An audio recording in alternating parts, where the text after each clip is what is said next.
Welcome, today I'm showing how to disable quick launch into Vivo Y76 5G.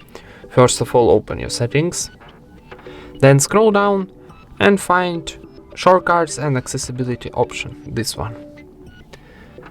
Next, go into quick action, and here we got our quick launch. So on the top we got our switcher for activate or disable our quick launch, and if you have this position like blue, it's activate quick launch. So for turn off this option, tap one more time, and this position like gray is disable this option.